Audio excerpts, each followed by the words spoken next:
Hello guys.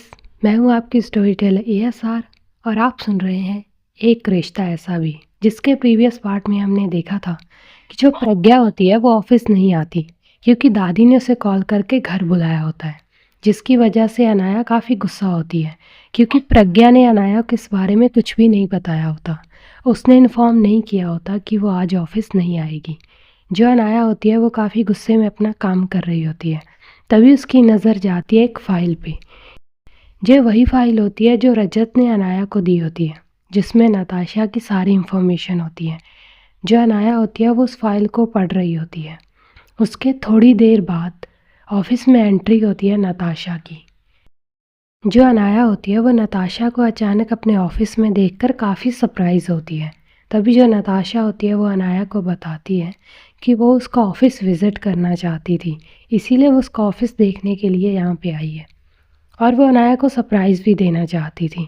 तभी जो अनाया होती है वो इस बात पे कुछ ज़्यादा रिएक्शन नहीं देती। थोड़ी देर बाद जो अनाया और नताशा होते हैं ये दोनों लंच करने के लिए बाहर जाते हैं। थोड़ी देर में ये दोनों लंच करके वापस आते हैं। इस बीच जो नताशा होती है ना वो अनाया के काफ़ी ज़्यादा क्लोज जा रही होती है, उससे काफ़ी ज़्यादा टची हो रही होती है। ये बात अनाया को काफ़ी ज़्यादा इरिटेट कर रही होती है। उसे बिल्कुल भी पसंद नहीं आ रहा होता नताशा का ऐसे बार बार उससे चिपकना। जो अनाया होती है वो काफ़ी इरिटेट तो हो रही होती है, लेकिन वो नताशा को कुछ भी नहीं बोलती। ऑफिस पहुंचने के बाद उसके थोड़ी देर बाद जो अनाया होती है वो अपनी एक इम्पॉर्टेंट मीटिंग के लिए चली जाती है। जो नताशा होती है वो अनाया के ऑफिस में होती है, उसी के केबिन में उसके आने का वेट कर रही होती है। अब आगे जो अनाया होती है वो तो वहाँ से मीटिंग के लिए चली जाती है। जो नताशा होती है वो अनाया के केबिन में ही सोफ़े पे बैठी होती है। वो अपने फ़ोन में कुछ कर रही होती है। अनाया के जाने के तकरीबन 10 मिनट बाद जो नताशा होती है वो खड़ी होती है और अनाया का जो केबिन होता है उसे अंदर से लॉक करती है और अनाया के केबिन को अच्छे से देखने लगती है। जो नताशा होती है वो अनाया के केबिन में जितनी भी फाइल्स वगैरह रखी होती हैं वो सारी फाइल्स को खोल खोल के देख रही होती है। नताशा को देखकर यह साफ पता चल रहा होता है कि जो नताशा होती है वो अनाया के केबिन की तलाशी ले रही है, जैसे वो कुछ ढूंढ रही है। उसे कोई चीज़ चाहिए, वो किसी चीज़ को ढूंढ रही है। जो नताशा होती है वो काफ़ी जल्दी जल्दी में सारी फाइल्स को खोल खोल के देख रही होती है, सबको अच्छे से पढ़ रही होती है और उन सबको अपनी जगह पे रख रही होती है, ताकि जब अनाया वापस आए तो उसे शक ना हो कि उसके केबिन में किसी ने तलाशी ली है। थोड़ी देर में जो नताशा होती है वो अनाया के पूरे केबिन की अच्छे से तलाशी ले लेती है, लेकिन उसे जो चीज़ चाहिए होती है ना वो उसे नहीं मिलती। थोड़ी देर बाद जो नताशा होती है उसके फ़ोन पे एक कॉल आता है। अब वो किसका कॉल है ये तो हमें नहीं पता चलता। जो नताशा होती है वो कॉल उठाती है, उस पर बात करने लगती है। सामने से आवाज़ आती है और वो इंसान कहता है, काम हुआ? तभी जो नताशा होती है वो कहती है कि नहीं, काम नहीं हुआ, वो यहाँ पे नहीं है। तभी जो सामने इंसान होता है वो कहता है कि यहाँ पे नहीं है क्या मतलब? तभी जो नताशा होती है वो कहती है कि यहाँ पे नहीं है का मतलब कि वो यहाँ पे नहीं है। मैंने पूरा केबिन अच्छे से तलाश लिया, सारी फाइल्स को अच्छे से पढ़ लिया, लेकिन हमें जो चाहिए वो यहाँ पे नहीं है। तभी वो जो इंसान होता है वो कहता है कि व्हाट, ऐसा कैसे हो सकता है, उसे वहीं पे होना चाहिए था। तभी जो नताशा होती है वो कहती है कि तो क्या मैं झूठ बोल रही हूँ? मैंने पूरा केबिन 2 बार अच्छे से तलाश लिया है, लेकिन वो यहाँ पे नहीं है। तभी वो जो इंसान होता है वो कहता है कि ठीक है, इसका मतलब अगर वो यहाँ पे नहीं है तो इसका मतलब वो घर पे है। तुम्हें घर पे जाना होगा और अनाया के रूम की अच्छे से तलाशी लेनी होगी। अगर वो चीज़ यहाँ पे नहीं है तो अनाया के रूम में मिलेगी। तभी जो नताशा होती है वो कहती है कि व्हाट, क्या तुम श्योर हो कि वो चीज़ हमें पक्का वहीं पे मिलेगी? तभी वो जो इंसान होता है वो कहता है कि हाँ, मैं अनाया को अच्छे से जानता हूँ। अगर वो चीज़ यहाँ पे नहीं है तो वो पक्का अनाया के रूम में ही होगी। तुम्हें अनाया के घर जाना होगा और अनाया के रूम की अच्छे से तलाशी लेनी होगी। हमें जो चाहिए वो हमें वहीं पे मिलेगा। तभी जो नताशा होती है वो कहती है कि ठीक है। तभी वो जो सामने वाला इंसान होता है वो कहता है कि तुम्हें जल्दी करना होगा, तुम्हें पता है ना ज़्यादा वक्त नहीं है हमारे पास।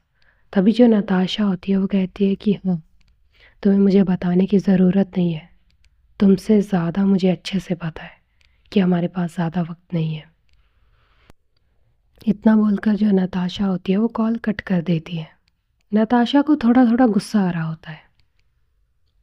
अब ये इंसान कौन था और ये नताशा अनाया के केबिन में क्या ढूंढ रही थी? क्या जो अनाया का शक था नताशा के ऊपर वो सही था?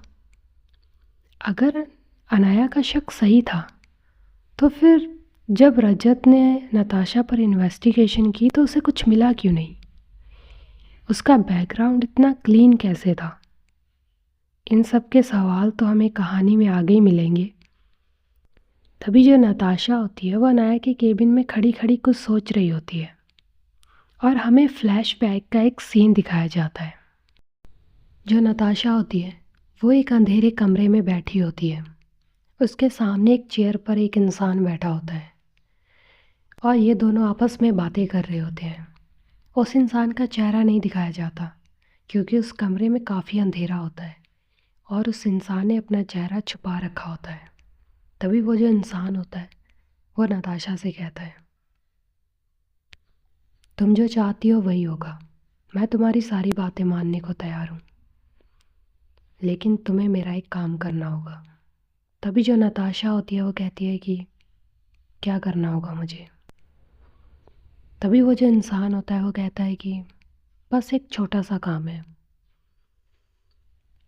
अनाया कपूर, अनाया कपूर को तो तुम जानती होगी।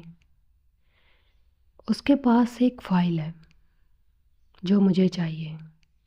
तुम्हें वो फ़ाइल लाकर मुझे देनी होगी।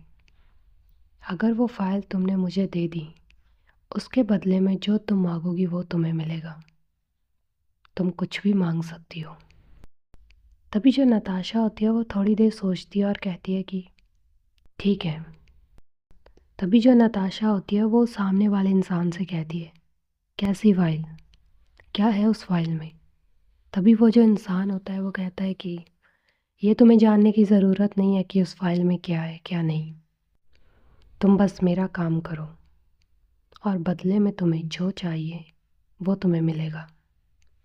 तभी जो नताशा होती है उसे भी उस फाइल से कोई मतलब नहीं था और ना ही उसे ये जानने में इंटरेस्ट था कि उसे उस फाइल में क्या है क्या नहीं। नताशा को सिर्फ अपना काम निकलवाना था। तभी जो नताशा होती है वो कहती है कि ठीक है, मैं तुम्हें वो फ़ाइल ला कर दूँगी और बदले में मुझे जो चाहिए मुझे वो मिलना चाहिए। तभी वो जो इंसान होता है वो कहता है कि मैं अपने वादे का पक्का हूँ, तुम मुझे वो फ़ाइल ला कर दो और बदले में तुम जो मांगोगी तुम्हें मिलेगा। तभी जो नताशा होती है वो कहती है कि ठीक है। तभी जो नताशा होती है वो वहाँ से उठकर जाने लगती है। जाने से पहले जो नताशा होती है वो पलट कर उसी इंसान की तरफ देखती है और उससे कहती है कि वैसे मैं तुमसे एक बात पूछूं? तभी वो इंसान कहता है कि पूछो, अगर कोई सवाल है मन में तो ज़रूर पूछो। तभी जो नताशा होती है वो कहती है कि वैसे ये काम तुमने मुझे ही क्यों दिया? तुम ये काम तो किसी से भी करवा सकते हो ना, तो मैं ही क्यों? तभी वो जो इंसान होता है वो कहता है कि तुम सिर्फ आम खाओ, गुठलियाँ मत गिनो और ना ही ये जानने की कोशिश करो कि वो आम कहाँ से आए। समझी? और फिलहाल जाओ यहाँ से। तभी जो नताशा होती है वो भी पलटकर कोई सवाल नहीं करती और वहाँ से चली जाती है और ये फ्लैशबैक यहीं पे ख़त्म हो जाता है और जो नताशा होती है वो अपने अतीत की यादों से बाहर आती है। अब हमें इस फ्लैशबैक से समझ में आता है कि जो नताशा होती है वो अनाया के केबिन में ढूंढ क्या रही थी।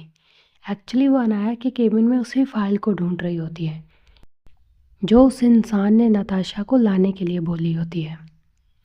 जो नताशा होती है वो पूरा केबिन ढूंढ लेती है, लेकिन नताशा को वो फाइल कहीं पे नहीं मिलती। तभी उसे कॉल आता है और वो इंसान उसे बताता है कि अगर वो फाइल अनाया के केबिन में नहीं है तो वो फाइल अनाया के घर पे होगी। अब यहाँ पे बहुत सारे सवाल हमारे मन में आते हैं कि वो इंसान कौन था और उसने ये काम नताशा को ही क्यों दिया, और नताशा उस इंसान की सारी बातें क्यों मान रही है। आखिर नताशा को उस इंसान से क्या काम है, और वो फाइल, उस फाइल में ऐसा क्या है कि वो इंसान उस फाइल के पीछे पड़ा है। और अगर नताशा उस इंसान से मिली हुई है तो वो अनाया से शादी क्यों कर रही है। क्या इस शादी में भी कोई झोल है। हमारे मन में काफ़ी सारे सवाल उठते हैं। इन सवालों के जवाब तो हमें आगे ही मिलेंगे। जो नताशा होती है वो अनाया के केबिन में ही बैठकर सोच रही होती है कि अब वो क्या करे। वो सोच ही रही होती है कि तभी उसके फ़ोन पे एक मैसेज आता है। वो जैसे ही उस मैसेज को रीड करती है वो वहाँ से उठती है और केबिन से बाहर जाने लगती है। लेकिन वो बाहर जाने से पहले अनाया को मैसेज कर देती है कि उसे कुछ काम आ गया है तो वो अपने घर जा रही है। लेकिन अनाया उस मैसेज को नहीं देख पाती क्योंकि वो अपनी मीटिंग में होती है। जो नताशा होती है वो वहाँ से निकल जाती है और वहाँ से चली जाती है। इस तरफ हम अनाया को देखते हैं। अनाया की ये जो मीटिंग होती है वो तकरीबन 2 से ढाई घंटे चलती है लगातार।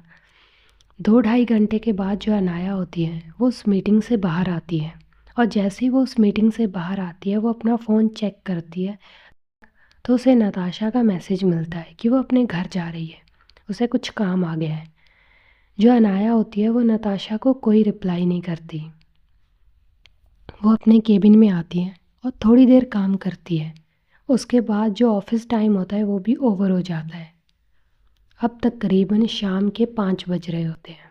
जो अनाया होती है वो अपना सारा जो काम होता है वो ख़त्म करती है और अपने घर जाने के लिए निकल जाती है। थोड़ी देर में जो अनाया होती है वो अपने घर पहुंच जाती है, लेकिन इस ड्यूरेशन में ना तो न वो नताशा को कोई मैसेज करती है, ना ही उसके मैसेज का कोई रिप्लाई करती है, और ना ही उसे कोई कॉल करती है, और ना ही नताशा उसे कोई कॉल करती है। क्योंकि अनाया के लिए ये शादी सिर्फ एक फॉर्मेलिटी थी, वो नताशा के लिए कोई सीरियस नहीं थी। अनाया की तरफ से तो कुछ भी सीरियस नहीं था। वो तो ये सब सिर्फ अपनी दादी के कहने पे कर रही थी क्योंकि उसकी दादी उसे शादी के लिए फोर्स कर रही थी। लेकिन नताशा की तरफ से ये चीज़ें काफ़ी कॉम्प्लिकेटेड थी। अब तो कुछ भी कहना बेकार था। नताशा सच में अनाया से प्यार करती है या फिर सिर्फ प्यार का नाटक कर रही है। ये शादी उसके लिए सच है या सिर्फ दिखावा, ये तो हमें कहानी में आगे ही पता चलेगा। फ़िलहाल तो कुछ नहीं कहा जा सकता। चलिए बैक टू द स्टोरी। जो अनाया होती है वो अपने घर पहुंच चुकी होती है। जो अनाया होती है वो थोड़ी देर में अपने घर पहुंच जाती है। वो गाड़ी से उतरती है और अपने घर के अंदर जाने लगती है। और जैसे ही अनाया अपने घर के अंदर जाने लगती है ना, तो वो देखती है कि कुछ लोग जो होते हैं अनाया के घर को बहुत अच्छे से सजा रहे होते हैं। जो अनाया होती है वो ये सब देखते हुए अंदर जा रही होती है। तभी जो अनाया होती है वो किसी से टकरा जाती है, और जो सामने वाला इंसान होता है वो गिरने ही वाला होता है। तभी जो अनाया होती है वो उसकी कमर से उसे पकड़ लेती है और उसे गिरने से बचा लेती है। जब अनाया उसकी फेस की तरफ देखती है ना, तो वो कोई और नहीं होता, वो होती है हमारी प्रज्ञा। जो प्रज्ञा होती है ना, जब वो अनाया से टकराई होती है तो उसने भी डर के मारे अपनी आंखें बंद कर ली होती है। जब अनाया प्रज्ञा के फेस की तरफ देख रही होती है ना, तभी जो प्रज्ञा होती है वो भी धीरे से अपनी आंखें जो होती हैं वो ओपन करती है। तो इन दोनों का एक आई कांटेक्ट होता है। ये आई कांटेक्ट बस एक नॉर्मल आई कांटेक्ट था। इस आई कांटेक्ट में कुछ भी नहीं था। जैसे ही अनाया देखती है कि प्रज्ञा ने अपनी आंखें ओपन कर ली हैं, तभी जो अनाया होती है वो प्रज्ञा को वहीं छोड़ देती है। वो उसे सीधा खड़ा नहीं करती, वो उसे छोड़ देती है। तभी जो प्रज्ञा होती है वो एकदम से धड़ाम से नीचे गिरती है। तभी जो प्रज्ञा होती है वो चिल्लाती है, आउच। तभी जो अनाया होती है वो प्रज्ञा की तरफ घूर के देखती है काफ़ी गुस्से में, और वो वहाँ से अपने रूम की तरफ चली जाती है। दूसरी तरफ प्रज्ञा प्रज्ञा अब भी नीचे पड़ी होती है, उसकी कमर में हल्की सी लग गई होती है। तभी जो प्रज्ञा होती है वो अनाया को गुस्से में जाते हुए देखती है। तभी जो प्रज्ञा होती है वो खुद से ही कहती है, अब मैंने क्या कर दिया, अब ये मुझे इतनी गुस्से से क्यों घूर रही थी। तभी जो प्रज्ञा होती है वो खड़ी होती है, वो अपनी पीठ को हल्का हल्का सहला रही होती है और खुद से ही कहती है, इनका बिना कुछ समझ नहीं आता। तभी जो प्रज्ञा होती है वो इतना बोलकर अपना टैब और अपनी पेन और कॉपी उठाती है और अपने काम में लग जाती है। दूसरी तरफ अनाया वो गुस्से में अपने रूम में जाती है, अपना लैपटॉप, बैग और कुछ फाइलें जो वो ऑफिस से लेकर आई होती है वो उन्हें बेड पे फेंकती है, अपने ब्लेज़र को उतारती है और उसे भी बेड पे फेंकती है और गुस्से में कहती है, इस लड़की की हिम्मत ना कुछ ज़्यादा ही बढ़ गई है, और ऑफिस का इतना इम्पोर्टेंट काम छोड़कर ये यहाँ पे मेरे घर में मेरी ही शादी की तैयारियाँ करवा रही है, और इसने मुझे इन्फॉर्म करना ज़रूरी नहीं समझा। इसे तो मैं ऐसा सबक सिखाऊंगी ना कि ये ज़िंदगी भर याद रखेगी। इतना बोलकर जो अनाया होती है वो गुस्से में वॉशरूम की तरफ चली जाती है। वो अपने कपड़े चेंज करती है, फ्रेश होती है और बाहर आती है। थोड़ी देर में जो अनाया होती है वो नीचे चली जाती है। नीचे जो दादी होती हैं वो सोफ़े पर बैठी होती हैं और प्रज्ञा भी उनके पास बैठी होती है। ये लोग कुछ बातें कर रहे होते हैं शादी की तैयारियों के बारे में। तभी जो अनाया होती है वो भी दादी के पास जाकर बैठती है और दादी से कहती है, जो अनाया होती है वो दादी से कहती है, और दादी कैसी चल रही है मेरी शादी की तैयारियाँ। तभी जो दादी होती है वो अनाया से कहती है, बहुत अच्छी चल रही हैं बेटा, तू खुद ही देख ले, और तुझे कोई चीज़ पसंद हो तो तू भी बता दे। तभी जो अनाया होती है वो कहती है कि ऑफ कोर्स दादी, क्यों नहीं, अब लड़की तो आपने अपनी पसंद की देख ली मेरे लिए, अब शादी की तैयारियों में तो मेरी चॉइस होनी चाहिए ना। तभी जो दादी होती है वो कहती है कि क्यों नहीं, ज़रूर बता तुझे कैसी तैयारियां करवानी है, मैं प्रज्ञा को बोल दूंगी, वो वैसे वैसे कर देगी सब। तभी जो अनाया होती है वो कहती है कि पहले आप तो बताइए कि आप कैसी तैयारियां करवा रही हैं, कैसी डेकोरेशन वगैरह डिसाइड किया आपने, फिर मैं अपना ओपिनियन दूंगी। तभी जो दादी होती है वो प्रज्ञा से कहती है कि प्रज्ञा बेटा जाओ, अनाया को सब कुछ बताओ जो हमने डिसाइड किया है। तभी जो प्रज्ञा होती है वो भी अनाया के पास जाती है। हालांकि प्रज्ञा को अनाया से डर लगता है, वो डर रही होती है।